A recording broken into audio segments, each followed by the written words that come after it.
Welcome to day 2 of the We're back. masterclass. We're back. Good morning. Good morning. Okay, before we start, I just want to ask like how yesterday was for you guys using the Vivo phone, going out to shoot, seeing your stories come into fruition. How was it? It was okay. It was fun and challenging, but it was a nice challenge to kind of figure out how to tell a story through the images we were taking. Why was it challenging? I guess you have a story in mind, right? So you're trying to take images with that story in mind, but it never really goes that as planned, right? Like you're hoping for this specific image, but you don't get it, and you're trying to get an image, but it doesn't look the way you want it. There's so many little factors involved, and I feel like the more I tried to force a story, the harder it got to took an image. So I just took whatever I saw and just whatever I see, and however the images come out, I'll just go through it later and figure out what story there is to tell. That's a really good realization, Yeah. actually. It took me a couple of trips to realize that I can't go into something thinking of the image I want because when I'm there out in nature and everything, things will change, things don't go as planned. So that's a really, wow, you did that yesterday. Good job. Yeah. How about for you guys?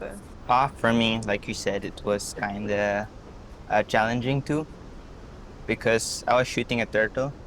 And so I asked myself, how do I take a picture of a turtle, but give the turtle a personality? How do I bring emotions out of a turtle?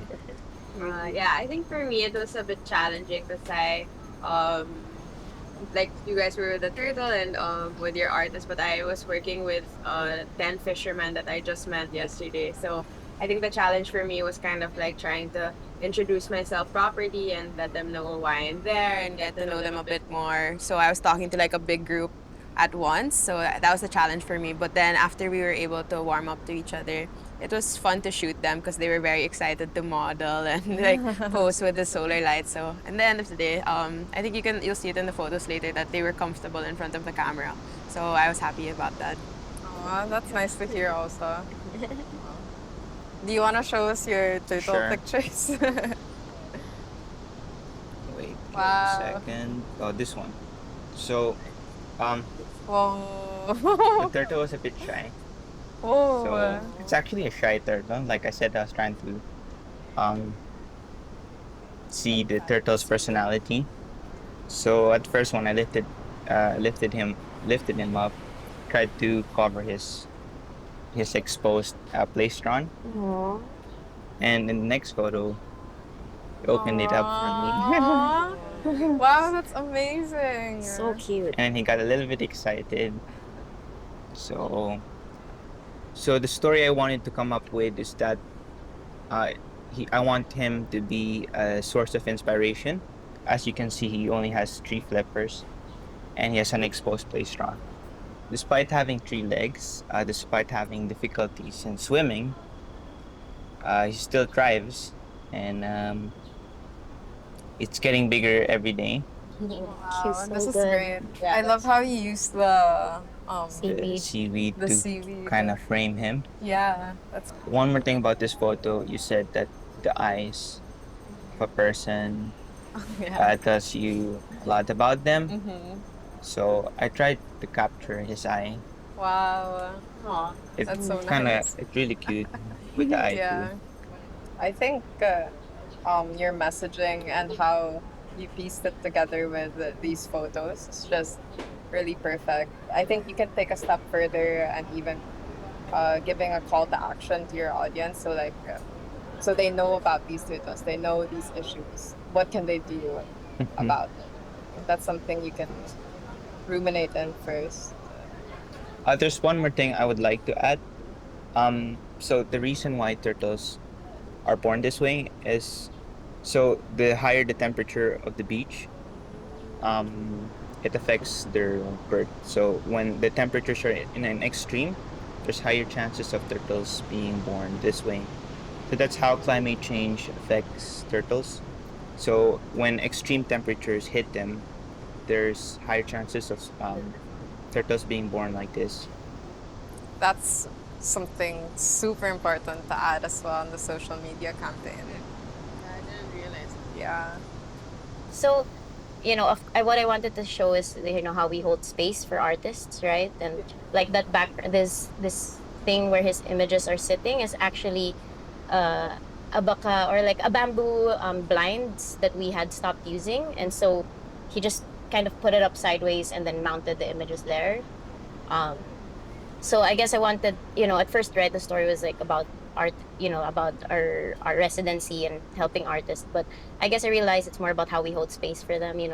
We don't have a lot of resources, but at the end of the day, we find ways to accommodate everyone, whether or not we have the full capability to do so. So, our house, Joar decided to move towards outside. So this is actually in our like lanai area. That's why the light is nice because Yeah. it's outdoor just so that he gets more light. And again, he made a makeshift like canvas or like wall to mount his paintings on. And then here, so these were the ones when we moved to the beach. So Joar, wanted to take photos. I mean, paint the sunset. So he felt like it was performance art because he was like going through it really quickly and trying to like paint the sunset as it was going down. So yeah, those were the images we took.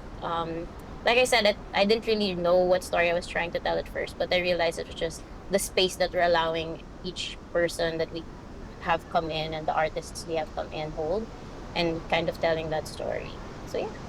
I feel like a nice message here really is that activism can come from anywhere, from art, from the ocean, from depicting the ocean. Yeah. You can make an impact through what you love to do, Yeah. and it really shows here. So I guess what was different a bit for mine is that I shot at night. So I went to a fishing community here in La Union, and yeah, so because fishermen, they usually go out at like 3 in the morning, so solar lights are really important for them to be able to work with their equipment and see the fish and everything. So that's kind of what I tried to capture. These are the fishermen that we worked with yesterday. So I met them all last night, and this is them posing with their new lights. It's my favorite part of like giving out lights is when they first hold it and like see, like when they have like a tactile experience with the lights and they start turning it on, and they realize like how this could help with their livelihood. So and then here just a bit more shots of Wow. this fisherman. Yeah, I wanted to show like the name of the boat also, just to give it a bit more context. And I like how the first thing that you look at isn't the solar light, it's actually like what he's doing. It's just that the solar light like enables us to see how much it helps. Yeah, I'm actually super happy seeing these photos. I was like, So I think because you know your audience already, like Carla, a great call to action would be a great addition to this photo series because your photos already like speak for themselves, right? So to bring your audience in and captivate them more, you can tell them that they can actually bring these lights to more and more communities. This is really nice to see because yesterday's workshop was really I was telling you guys about how a storyteller can create impact. And seeing your final outputs, it's like, wow, when people see your messages, when people see your stories, it's not an immediate like, oh, I'll do this, but it's an immediate thought to think about where they want to, what they want to do for our future, our collective future. It will be a thinking piece online. So, and I think that's really what counts in the work that we do, right? It's changing the thought process. It's challenging the narrative of today for a better future. Wow. I'm gonna cry. Oh, I'm so Yeah. proud of you guys. That was so nice. Thank you. Good job, guys. But we're not gonna end here. I want to ask a favor because I don't have a social media post yet, but because this was just so powerful, if I can take your portraits. If you'd let me, I'd love to take your portraits and talk about the power of just storytelling and storytellers. It would be really great if we could do that. Yeah. I'll Okay. just touch up. Okay, me too. Okay. Yeah, Wow. let's do it. Yeah. Where will you take the images? Yeah, we can go down for a bit. All right. If that's okay. Yeah. Go. Okay. Go. Yeah. Gee. Wow, great guys. Yeah, model.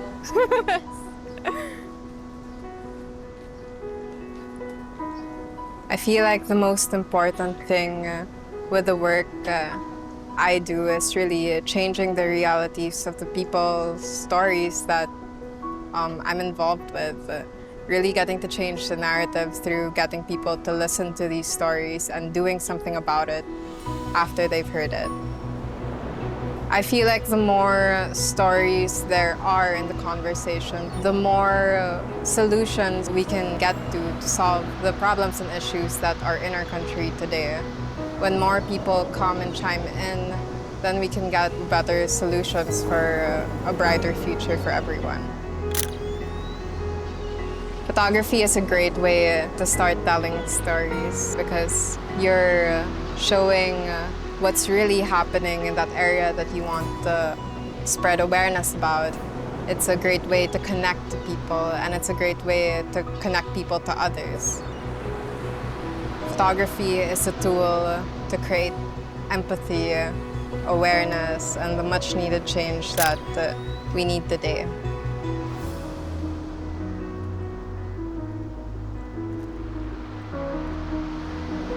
I feel like when we want to create the change we want to see in the world, it always has to start within ourselves.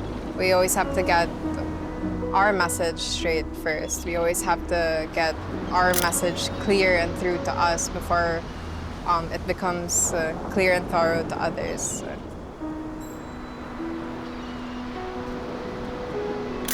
You can imagine a better world, and together we can make it real, because you don't need to be anyone else to be a person that can make a difference. You have what it takes to create that change that you want to see in our world today. I'm an idealist, I guess. I know that there is hope for our future, and I know that we, as young people, can get us there to a better future.